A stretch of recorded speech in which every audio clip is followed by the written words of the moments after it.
bonjour, merci de votre fidélité. Nous ouvrons là une série qui est une première, n'ayons pas peur de le dire. D'abord parce que cette série et cette émission sont diffusées simultanément sur T8 Mont-Blanc. Salut donc les Savoyardes et les Savoyards et puis toute l'équipe de T8 Mont-Blanc, ainsi que sur TV Grenoble. Donc là c'est le département de l'Isère qui est concerné et Télé Locale Provence, bien évidemment. Ça, c'est pour la partie française. Et côté italien, et oui, on passe par-dessus les Alpes, par Alpes Channel et Télécoupole, émission traduite, bien évidemment, pour nos amis italiens. Donc, oui, je crois que c'est une première dans la petite histoire de la télé locale. Autre trait de caractère unique de cette série, celle d'évoquer à travers 4 rendez-vous, dont celui-ci, une initiative unique aussi en France, qui est celle du syndicat mixte des villages et cités de caractère présidé par Jean-Louis Adrian, qui est donc mon invité. Président, bonjour. Bonjour Sébastien. C'est impressionnant d'être regardé par autant de personnes. Hein. Je suis très surpris, très agréablement surpris. Je ne m'attendais pas à tout cela. Et si j'ai bien entendu, on nous regarde en Italie. Alors, bonne journée à tutti. Et je voulais adresser un petit mot à nos amis italiens. Bon, on va voir sans doute au cours de cette émission et puis dans les reportages qui vont suivre que l'italien, vous le maîtrisez bien. Mais d'abord, on va rester en Provence et particulièrement dans les Alpes de Haute-Provence avec ce syndicat mixte, villages et cités de caractère. On ne va pas rentrer dans trop de détails parce que ça va être compliqué pour celles et ceux qui nous regardent, mais simplement, c'est quoi ce syndicat ?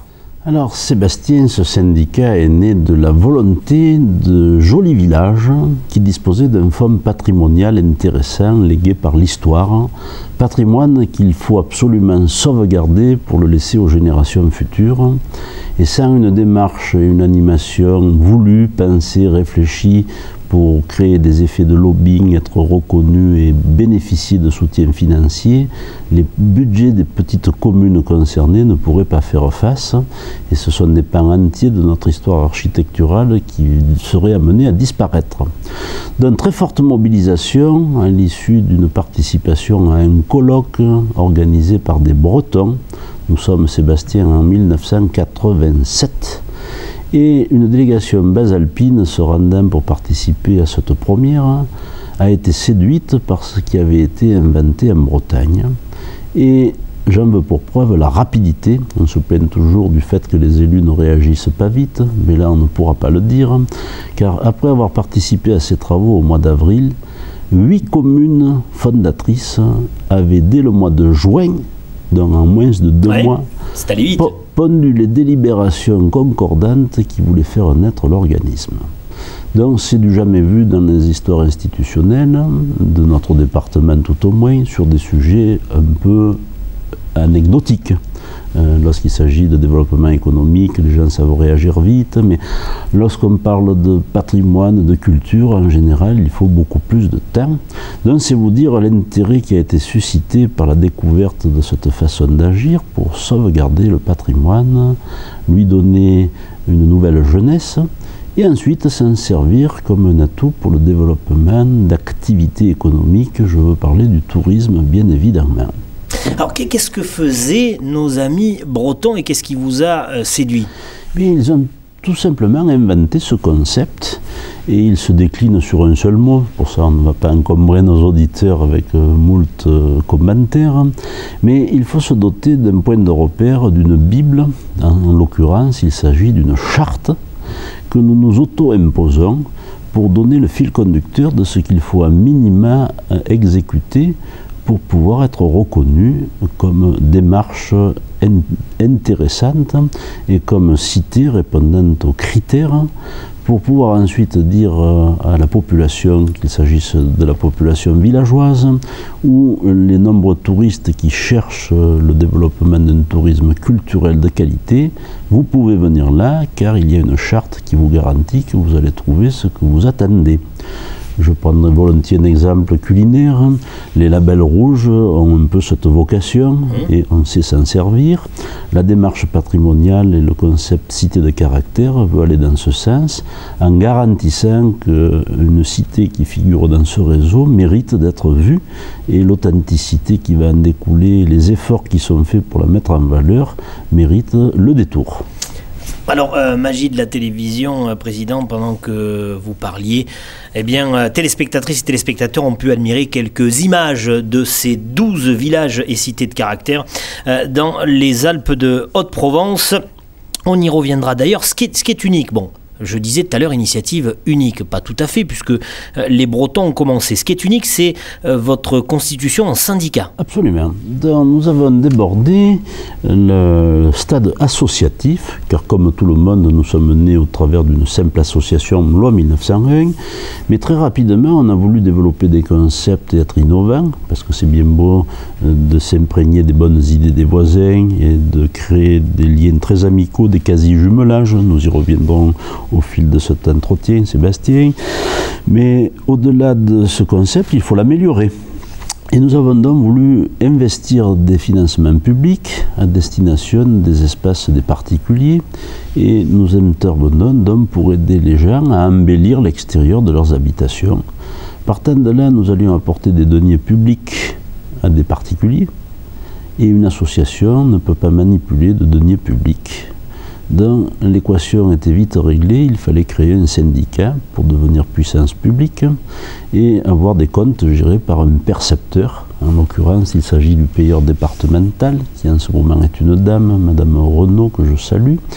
Et nous étions donc en règle avec la comptabilité publique française et nous pouvions développer un concept, là aussi, unique en France. Mais je pense que nous aurons à en reparler dans pas longtemps, puisque c'est un des leitmotifs qui a guidé notre démarche pour vanter les bienfaits de ce système à nos amis italiens. Quelques exemples concrets de ce qui s'est fait dans ces 12 villages, le plus significatif? Non, le plus significatif serait maladroit parce que partout il s'est fait de très belles choses, Sébastien, mais des exemples révélateurs en termes d'utilité. Récemment, la cité de Cruys a pu, grâce à notre démarche, réaliser un vieux rêve qui consistait à redonner vie au cloître de l'abbaye, qui est quand même le cœur de cette cité en matière patrimoniale, pour pouvoir y conduire des animations, et notamment la très célèbre fête de la musique. Donc voilà un exemple.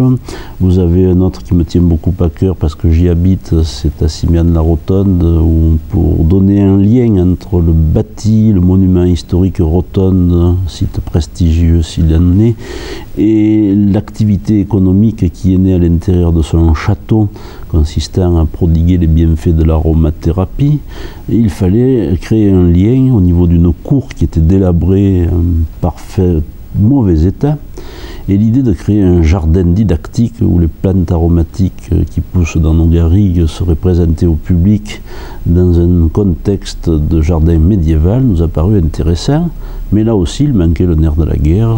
C'est le syndicat qui s'est mis en quatre pour essayer de pallier à cet inconvénient.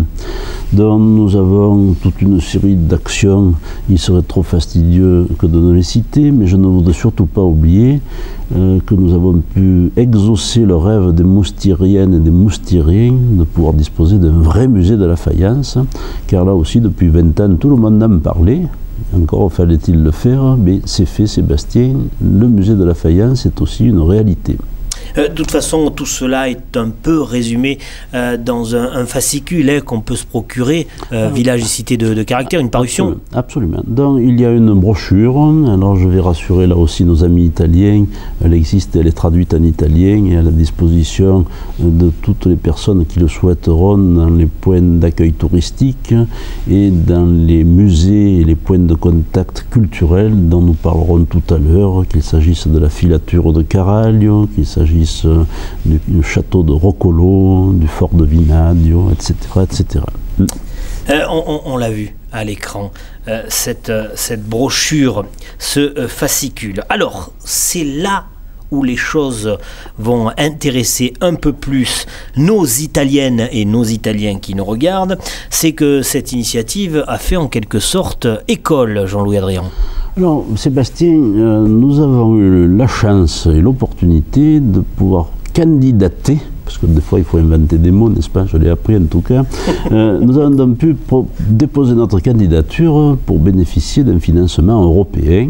Et rassurez-vous, il ne s'agissait pas simplement de déposer une lettre pour obtenir des fonds, il a fallu se battre pour faire valoir que nous étions innovants.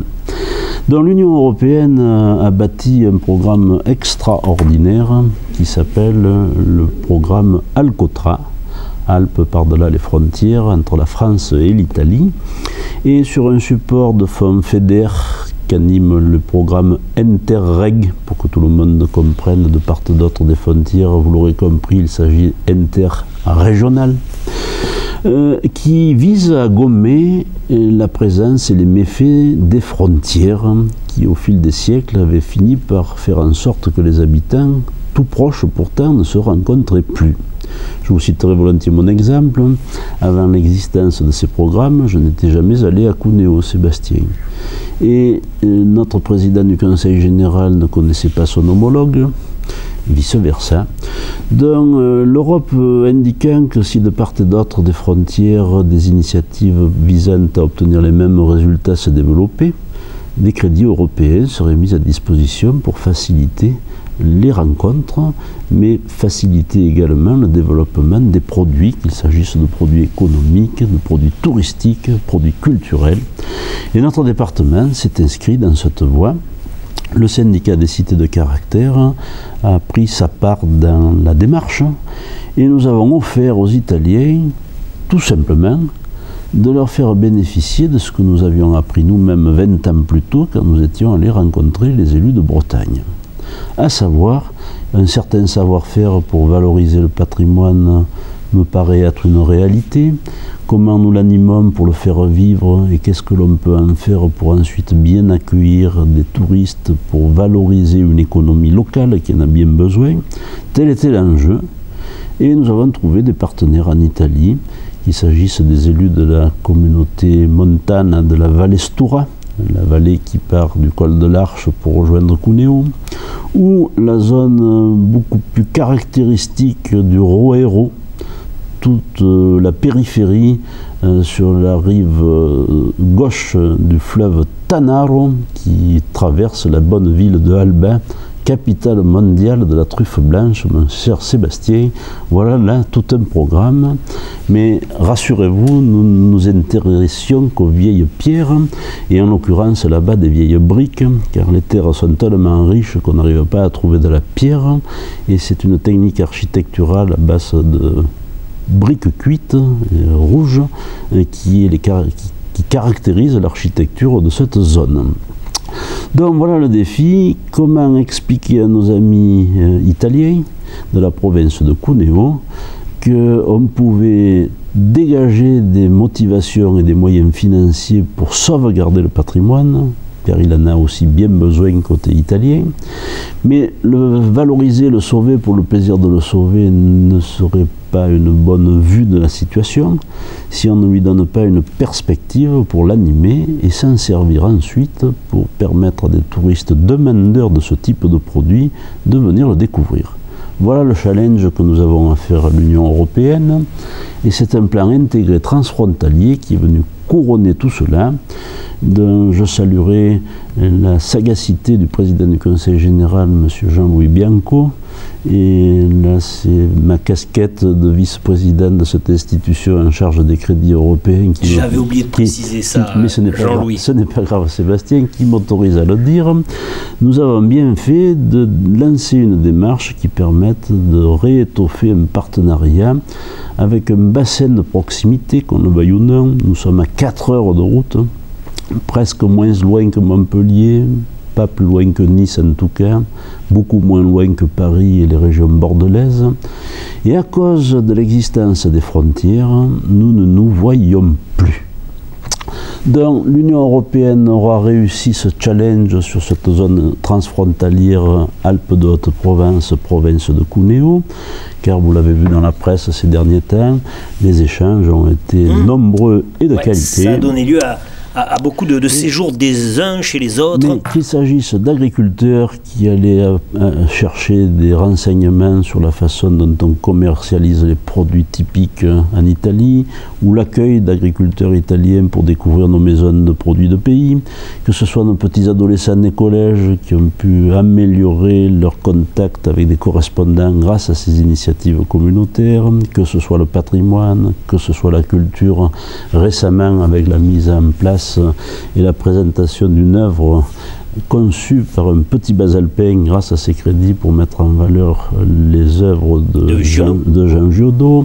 Donc tout cela va dans le bon sens et montre que la présence artificielle de frontières militaires avait créé de forts méfaits, car peut-être nos auditrices et nos auditeurs ne le savent pas, mais nous avons conservé sans le savoir le même patois.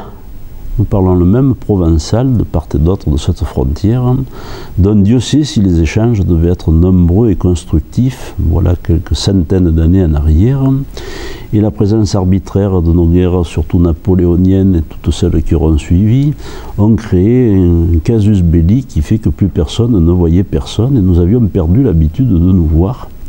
À terme, Sébastien, la richesse de l'échange touristique, car nous avons en face de nous une province particulièrement riche, devrait permettre par un échange de nos populations touristiques demandeuses, en constatant une amélioration de la fréquentation des basalpines dans le territoire de la province de Cuneo. Mais déjà, les chiffres de l'Agence de développement touristique montre une très forte, celle du 04, hein. montre une très forte progression du nombre de touristes italiens cet été qui vient de s'achever. Je ne voudrais pas attribuer ce chiffre au seul facteur de ce que nous évoquons ce matin, Sébastien, rassurez-vous, mais dire que nous y sommes étrangers serait aussi malvenu, à mon avis en tout cas. Jean-Louis Adrian, réciprocité dans le cadre notamment de ce séjour. Certes, vous apprenez des choses aux Italiens, mais je crois que réciproquement, vous en avez appris beaucoup. Mais bien sûr, Sébastien, c'est fait pour ça les échanges, hein, sinon les ascenseurs qui ne font que monter finissent par tomber en panne. Donc, je mettrai un point d'honneur à dire que nous avons appris en matière de technique de restauration un panel de nos connaissances françaises, le rôle d'une administration qui nous épaule et nous aide. Je voudrais saluer là le service de l'architecture des Alpes de Haute-Provence, élément qui fait défaut en Italie. Ils l'auront appris, vont essayer de voir comment suppléer ce rôle de conseil. Par contre, mon cher Sébastien, nous sommes restés scotchés par les grandes avancées sur la mise en valeur muséographique de certains sites.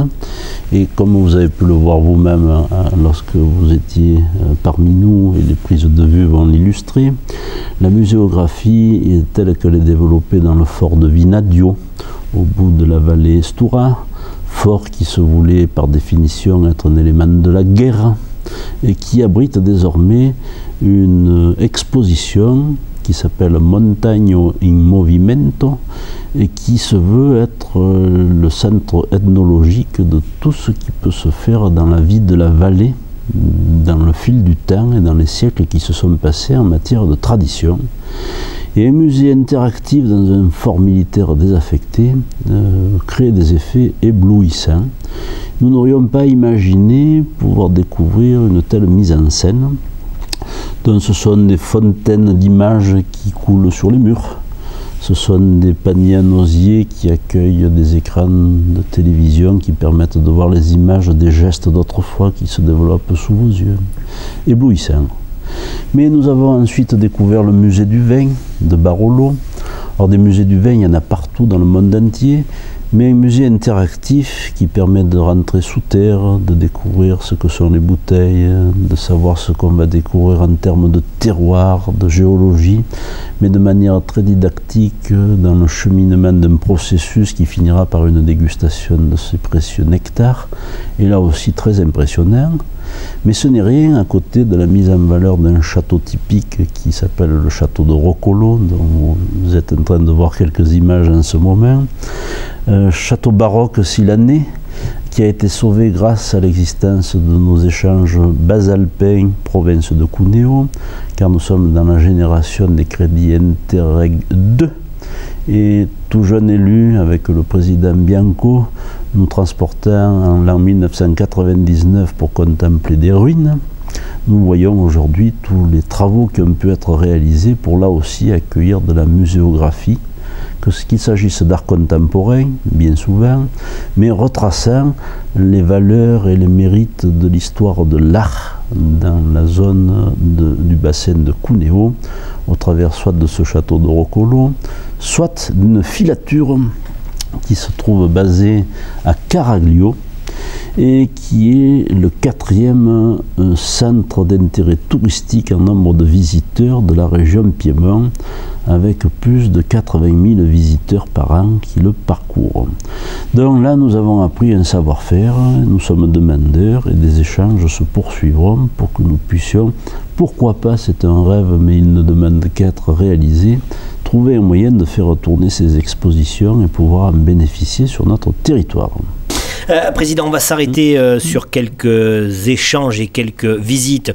En juillet dernier, juillet 2011, ce sont nos amis italiens qui sont venus nous rendre visite ici. Alors c'est ça, nous avons reçu la délégation des élus, des architectes et des responsables des administrations italiennes de la province de Cuneo, mais sur cette microzone, dont la vallée Stura, c'est une des 5 vallées de la province de Cuneo, et la zone du Roero, caractérisée par ces grands vignobles connus dans le monde entier, qui sont venus vérifier in situ comment nous développions le fameux concept de valorisation du patrimoine des particuliers pour embellir les espaces publics de nos villages.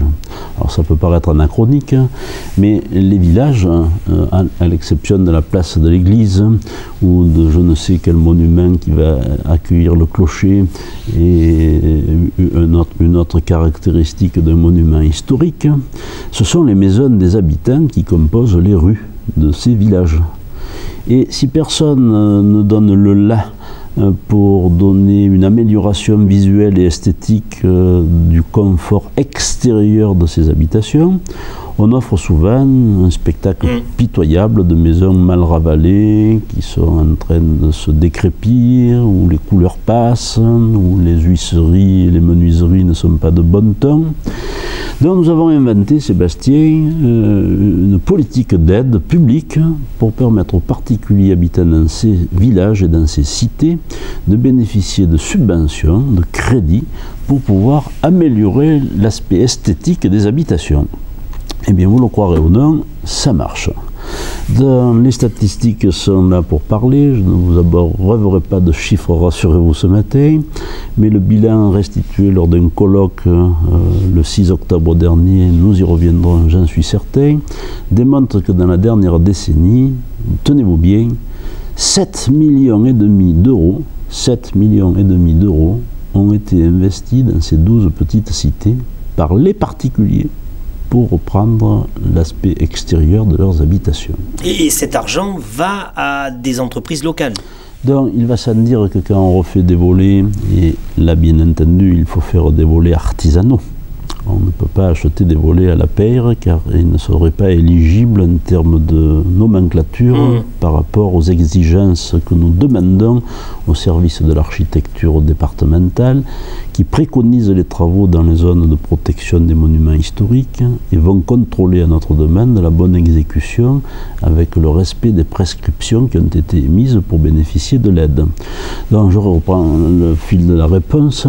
L'achat de quelques volets ou d'une porte, la reprise d'une grille en fer forgé, la reprise d'une façade ou le changement d'un bout de toiture, ce ne sont pas les multinationales Citons Bouygues par exemple, mais je n'ai rien ni pour eux ni contre eux, rassurez-vous, qui vont venir postuler. Et c'est bien le marché des petits artisans de ce département, le marché de proximité, qui va trouver là une source de revenus complémentaire, permettant des fois le développement et l'essor d'entreprises artisanales locales.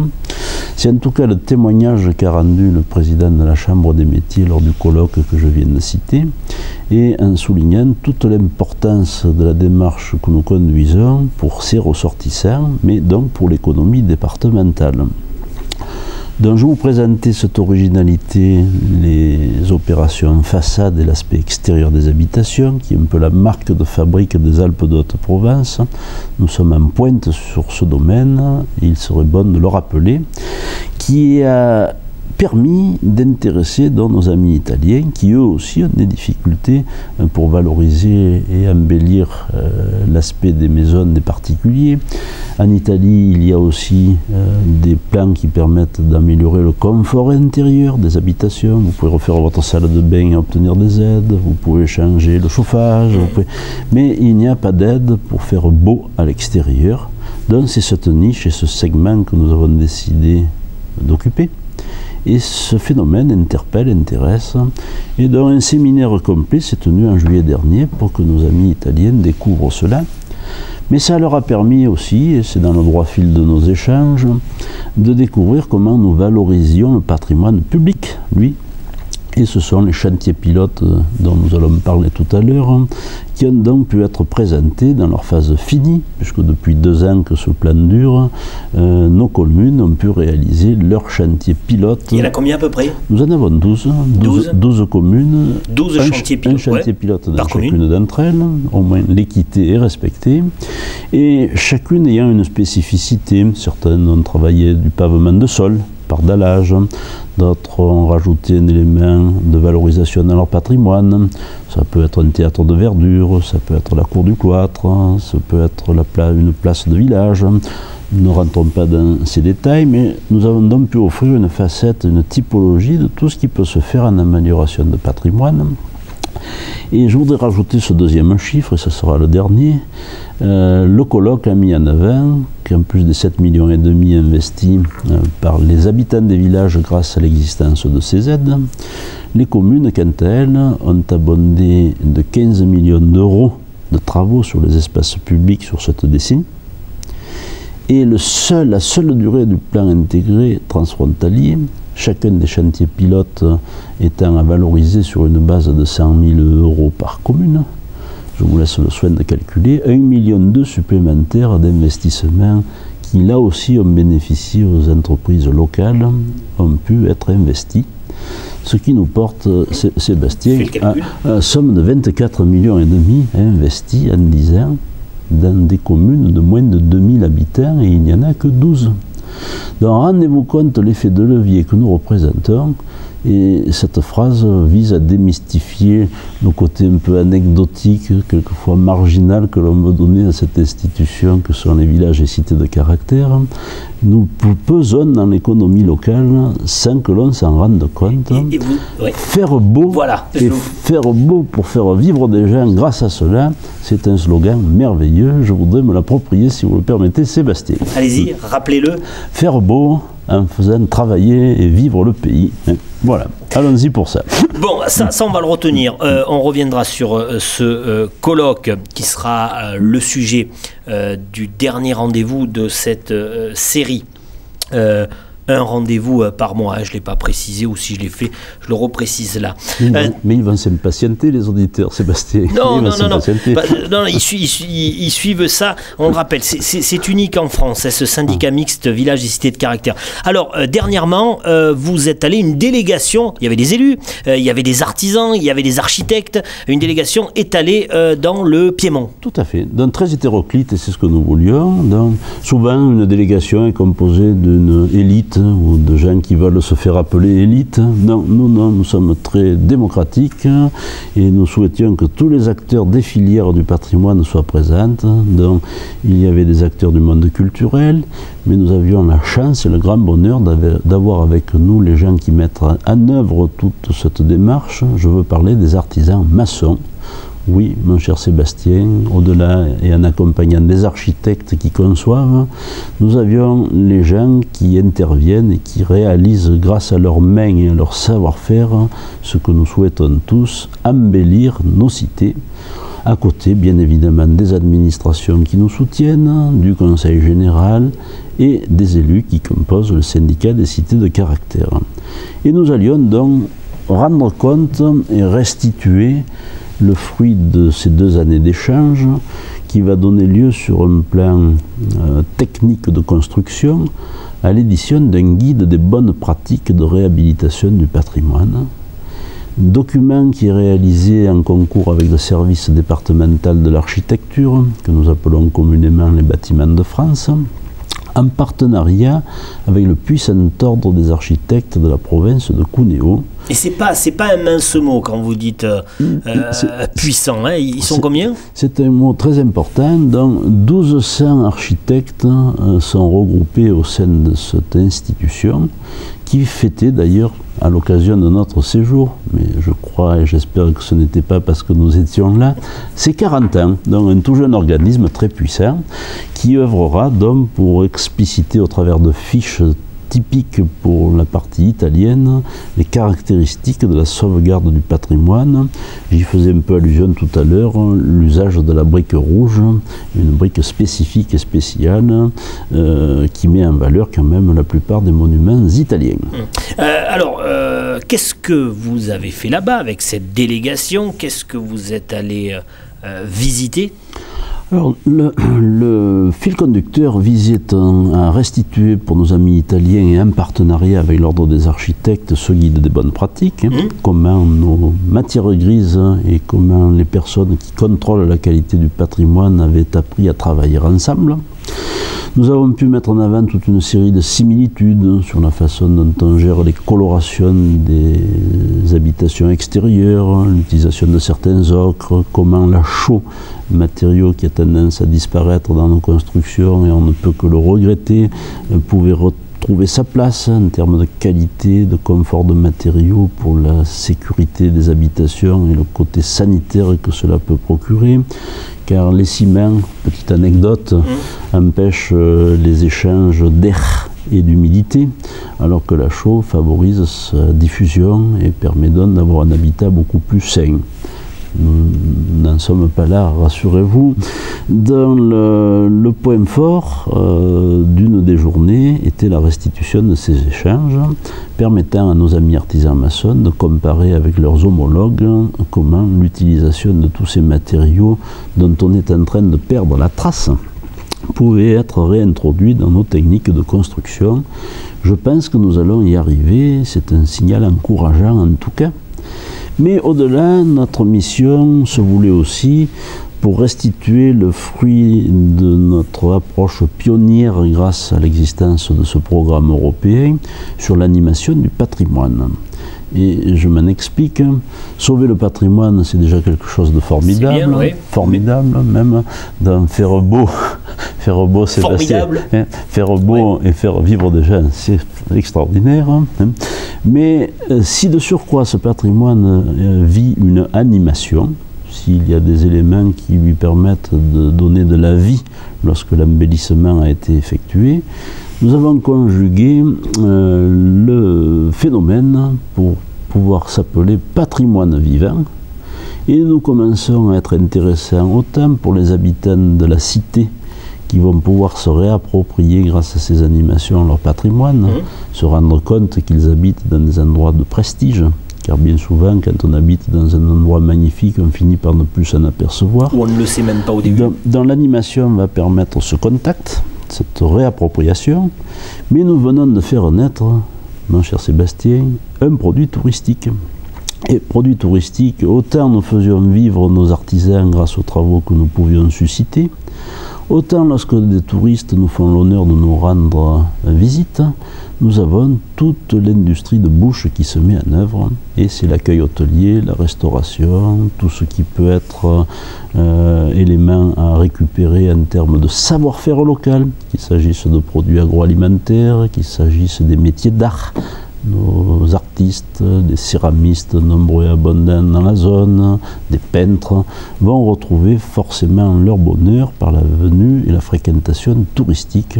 Donc là encore, en faisant beau, nous faisons encore vivre d'autres gens. Alors, moment important, bah oui, je dis moment important parce que vous m'avez permis d'être des vôtres et de voyager là-bas du côté d'Alba. Moment important de ce séjour, de cette délégation basalpine, Alpes d'Haute-Provence, en Italie, c'est la présentation d'une carte bien particulière parce qu'il n'y a pas de frontière sur celle-ci entre la France et l'Italie, celle du nouveau territoire d'itinérance. Eh bien, je crois que nous avons exaucé le vœu de l'Union européenne qui veut gommer la trace des frontières. Donc, là, vous l'avez dit, il n'y a plus de frontières. Ouais. Alors, on a du mal, on est un peu perdu quand on regarde la carte. C'est quelque chose qui est bête comme un chou, une fois de plus. Et tout le monde dit, mais pourquoi on ne l'a pas fait avant? Et ils ont raison. Mais en tout cas, moi je peux dire, nous l'avons fait. Alors, en quoi consiste ce document? Nous avons un gros handicap touristique jusqu'à l'existence de celui-ci, car quand vous êtes dans notre territoire des Alpes d'Haute-Provence, toute notre cartographie s'arrête avec une grande zone blanche lorsque vous avez atteint le col de l'Arche. Et on ne sait pas si derrière il y a l'Himalaya, si ce sont la descente aux enfers, qu'est-ce qui va se passer. Et généralement, les gens, un peu craintifs de nature quand même, ils ont raison, ben ils disent, puisqu'on ne sait pas ce qu'il y a derrière, soit on achète la carte, mais on ne la trouve pas forcément là où on en aurait besoin, soit on revient sur ses pas, mais c'est ce que font la plupart des gens. Et bien imaginez-vous, Sébastien, que côté italien, c'était la même chose, à l'exception près que ce col n'a pas le même nom, puisque nous l'appelons le col de l'Arche, en rapport avec le petit village qui jouxte cet espace, mais les Italiens plus poétiques, en référence au lac de la Madeleine, qui borde ce piton rocheux, appellent ce col le col de la Madeleine, mais à part cette approche qui distinguait l'élément, nous avions en France une grande zone blanche qui ne pouvait qu'inquiéter également nos amis italiens et ne les invitait pas à venir nous rendre visite. Au-delà de cet échange entre les deux populations touristiques potentielles de ces deux zones précises, ce sont le gros flux de tous nos touristes, car la zone de Cuneo, par la présence de la ville de Alba et ses spécialités, truffes blanches, terroirs viticoles d'exception, reçoivent des milliers de visiteurs chaque année, qui ne sont pas tentés de poursuivre leur séjour vers les Alpes d'Haute-Provence et la France de façon plus générale, ne sachant pas où ils vont. Et inversement, les Italiens se privent de tous les gens qui nous rendent visite, que ce soit les habitants de l'Europe du Nord, mais la population des bassins du sud-ouest de la France, de l'Espagne et du Portugal, qui ne sont pas du tout encouragés à aller au-delà et découvrir des territoires d'exception. Car j'espère que vous nous livrerez votre appréciation personnelle. Je pense que vous avez découvert des choses extraordinaires. Ah oui, alors puisque vous m'interviewez, je vous réponds, Président. Alors en effet, des choses exceptionnelles. Et puis, on y reviendra peut-être dans la conclusion, des regards aussi entre Italiens et Français très particuliers et une amitié qui est bien là. En tout cas, il y avait une atmosphère fort appréciable, agréable, détendu. Donc, nous pouvons vanter les mérites de ce nouveau territoire aux auditrices et aux auditeurs, car je sais déjà qu'ils ne seront pas déçus, vous n'aurez pas de réclamation. N'hésitez pas donc à utiliser cette superbe carte. Elle est mise à votre disposition par le canal des offices du tourisme, édité en partenariat avec l'agence de développement touristique, dont je voudrais saluer les compétences dans la réalisation de ce document. Et pour créer un support à cette cartographie, l'agence de développement touristique, dont je voudrais être l'ambassadeur ce matin pour être membre de son conseil d'administration, vient d'éditer un petit fascicule sur la saisonnalité de notre espace franco-italien et une petite brochure de 32 pages malgré tout sur les spécificités de ce que l'on trouve l'automne et l'hiver, autant dans les Alpes d'Haute-Provence que dans la province de Cuneo, est en train d'être diffusé. Et il y aura un second numéro, vous l'aurez compris, dans pas longtemps, qui va parler du printemps et de l'été. Donc c'est le guide de bonne pratique de l'utilisation de cette carte qui devrait inviter beaucoup de ces lecteurs que ce soit du document ou de la carte, à aller découvrir l'autre côté de la frontière, puisque ce document est écrit en français et en italien, sera diffusé des deux côtés. Et nous attendons, nous, la venue de nos amis italiens en nombre dans les semaines et mois qui viennent, car je suis persuadé que les Basalpins ne résisteront pas au plaisir d'aller découvrir ces grands espaces. Alors, je ne sais pas si vous avez compris, si ça n'est pas le cas, c'est que je me suis mal exprimé. Donc je répète, vous allez avoir des images et même mieux, 2 reportages sur ce voyage, ce séjour plutôt, de cette délégation des Alpes d'Haute-Provence dans la région d'Alba avec beaucoup d'interviews et surtout de belles images. Et vous allez pouvoir, ce que j'ai dit dans la réponse faite là à Jean-Louis Adrian qui me questionnait, ces regards et ces échanges en dehors des protocoles, en dehors des séances de travail entre les élus italiens et les élus basalpins. Il nous faut avancer dans notre rencontre et dans le temps, et on en vient là. Ça sera aussi l'objet du dernier document qui passera sur les chaînes précédemment évoquées. Le 6 octobre, vous êtes remis au travail, Jean-Louis Adrian, à Digne-les-Bains, cette fois dans la préfecture des Alpes d'Haute-Provence, lors d'un colloque où on a retrouvé tous les protagonistes précédemment évoqués. On a retrouvé des Italiens, on a retrouvé des Basalpins, on a retrouvé des Bretons, des Ardéchois, des Franc-Comtois. Tout le monde était là. Ils ont tous répondu présents à cet aimable appel, et nous avons cette tradition d'échanger régulièrement sur les avancées que nous pouvons réaliser en termes de valorisation du patrimoine. Et lorsque des Bretons ont une communication à effectuer, il y a toujours une petite délégation des Alpes d'Haute-Provence qui répond présent. Lorsque ce sont nos amis de Franche-Comté qui récemment nous ont rassemblés à Besançon, nous y étions également. Mais les amis italiens ont pu découvrir in situ, en se transportant en Bretagne avec nous, comment cela fonctionne, les avancées que l'on peut enregistrer de visu, car lorsque vous découvrez une cité qui a été travaillée et mise à niveau pendant plus de 40 ans, on est forcément obligé de découvrir des résultats spectaculaires, et ça invite à réfléchir soi-même, à méditer. Ce qu'ils ont réussi à faire, je ne vois pas pourquoi nous ne pourrions pas le réussir. Et c'est sur ce cheminement intellectuel, il y a 25 ans, que nous avons fait naître ce concept. Et quand nous avons commencé il y a 25 ans, beaucoup d'entre mes collègues ont dit, nous, on n'y arrivera jamais. Et bien, 25 ans après, mon cher Sébastien, je n'ai plus honte, moi, de visiter nos cités de caractère. Il reste encore du travail à faire. Je ne voulais pas tout faire, rassurez-vous. Mais il y a une lisibilité, une visibilité de cette action par l'embellissement de nos cités. Je ne peux n'en être que très fier. Alors, vous étiez donc à Digne-les-Bains le 6 octobre dernier. Il y a eu la présentation du guide des bonnes pratiques, mais on verra ça dans le reportage. L'intervention, je crois, du président de la Chambre des métiers de l'artisanat qui a parlé de ces fameux 24 millions d'euros de travaux pour les acteurs locaux, habitants, entreprises. Et vous avez fait quoi encore? C'est déjà pas mal. Mais écoutez, ce jour-là, nous voulions rendre compte, le patrimoine, c'était le menu du matin. Donc comment nous l'avions valorisé, comment nous avions conduit nos chantiers pilotes. Nous présentions donc les expériences françaises dans les Alpes d'Haute-Provence, mais nos amis italiens sont venus présenter le fruit des 10 chantiers pilotes réalisés en Italie, que nous sommes allés découvrir dans le droit fil de ce que nous disions tout à l'heure, et les méthodologies utilisées pour y parvenir. Et comme je vous le disais, patrimoine c'est bien, mais s'il est vivant c'est mieux. L'après-midi était consacré à la communication sur les avancées que nous avions en matière d'animation patrimoniale, comment nous pouvions faire vivre par des animations et présenter à nos populations des produits touristiques.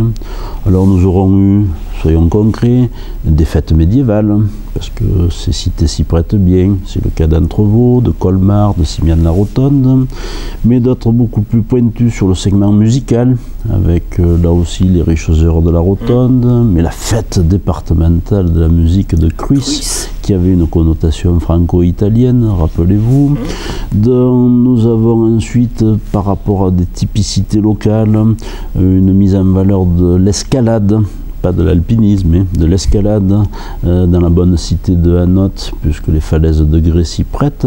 Et là aussi, des échanges franco-italiens soutenus ont vu le jour. Mais c'est la qualité de la vie avec l'animation autour des thèmes du goût à Castellane. La fête de la faïence de Moustier ne pouvait bien évidemment n'avoir lieu qu'à cet endroit-là, ou tout simplement du jumelage, comme l'a fait la cité de Ries, la cité romaine par définition, qui l'a accueilli des habitants de Cuneo. Il nous faut regarder devant, mais je sais que vous regardez devant.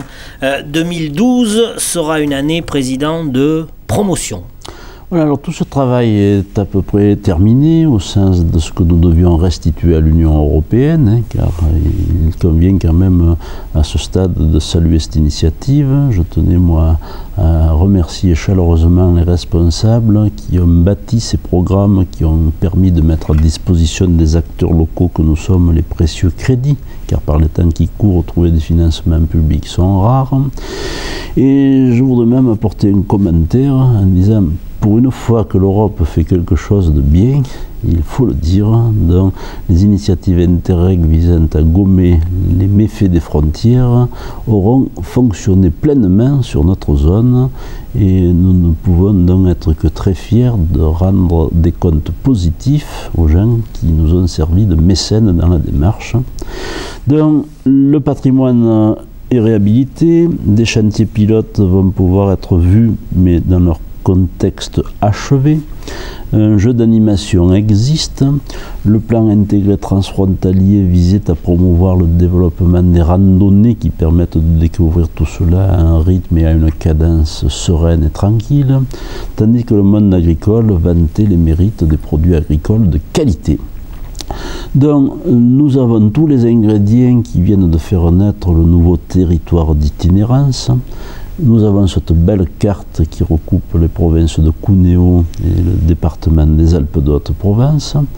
Donc c'est un peu comme si nous venions de découvrir une île déserte, mon cher Sébastien. Vous allez me dire l'Amérique. Non, parce qu'ils la connaissent déjà. Mais une île déserte, absolument vierge, que personne ne connaît dans son intégralité. Tout le monde connaît les Alpes de Haute-Provence, tout le monde connaît la province de Cuneo, mais le mix, le paquet cadeau de l'ensemble et la visite des deux à l'occasion d'un séjour, ça ne s'est jamais fait. Dans cette île déserte, il appartient à nos structures de communication touristique d'aller la vendre. Ça sera la mission de l'agence de développement touristique, et le syndicat mixte entend tenir sa place grâce à l'édition de son guide des bonnes pratiques de réhabilitation.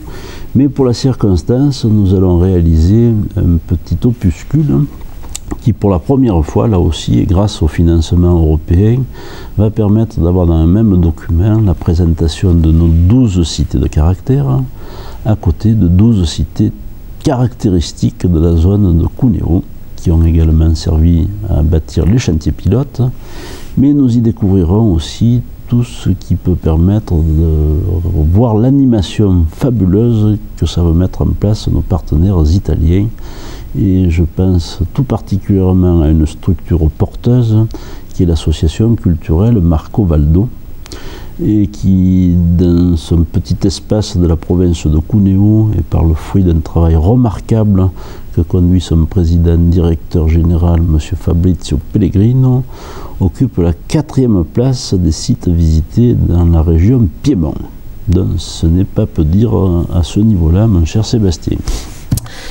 Jean-Louis, tiens, je sais que vous allez aimer que l'on termine ainsi. Vous avez parlé d'une île déserte, mais bon, il y a des femmes, il y a des hommes sur cette île déserte. On a parlé de choses très concrètes, très matérielles. On a même évoqué des chiffres, 24 millions d'euros donnés comme ça aux acteurs locaux. Mais plus que ça, c'est une sacrée main tendue, et plus que ça, c'est une sacrée poignée de main que cette histoire maintenant de village et cité de caractère entre justement français et italiens. Lorsque des gens se rencontrent, lorsque des hommes et des femmes ont la possibilité d'échanger, tout laisse à penser que sur des sujets aussi riches que celui que nous avons eu à traiter ce matin, en tout cas, nous ne pouvons que trouver des points de corrélation et des éléments porteurs d'échange. Et lorsque les gens se rencontrent, forcément, ils vont s'apprécier. Nous avons donc très rapidement passé, après quelques mois de contact, ce stade, et ce ne sont plus des liens amicaux qui nous rassemblent, mais une forme de fraternité qui a su s'instaurer. L'ambiance qui prévalait à l'issue du colloque sur Digne l'a révélé, mais la façon dont nous avons été reçus majestueusement, je dirais, lorsque vous nous avez fait l'honneur de nous accompagner avec TLP, vous l'avez vécu de visu, et nous avions déroulé tapis rouge au mois de juillet dernier lorsqu'ils sont venus. Un respect mutuel très profond et une forme de fraternité, j'insiste, a su naître, et je crois que c'est ce que voulait l'Europe. Merci Président, merci Jean-Louis Adrian. Donc on va retrouver bien évidemment cette belle histoire des villages et cités de caractère qui seront présentés sur Télélocal Provence, et puis 3 autres documents qui parleront pour 2 d'entre eux du séjour de cette délégation des Alpes de Haute-Provence dans la région d'Alba, et enfin, comme on dit, une synthèse, oui c'est ça, du colloque qui a eu lieu le 6 octobre dernier à Digne-les-Bains. Merci à TV8 Mont-Blanc, merci à nos amis de TV Grenoble, merci à celles et ceux d'Alpes Channel, et enfin l'autre côté, là-bas, je ne vais plus dire la frontière parce que le président va m'engueuler, donc on dira dans ce territoire, dans ce nouveau territoire d'itinérance, ceux de Télé Coupole. Merci de votre fidélité, merci à vous Jean-Louis. Merci Sébastien.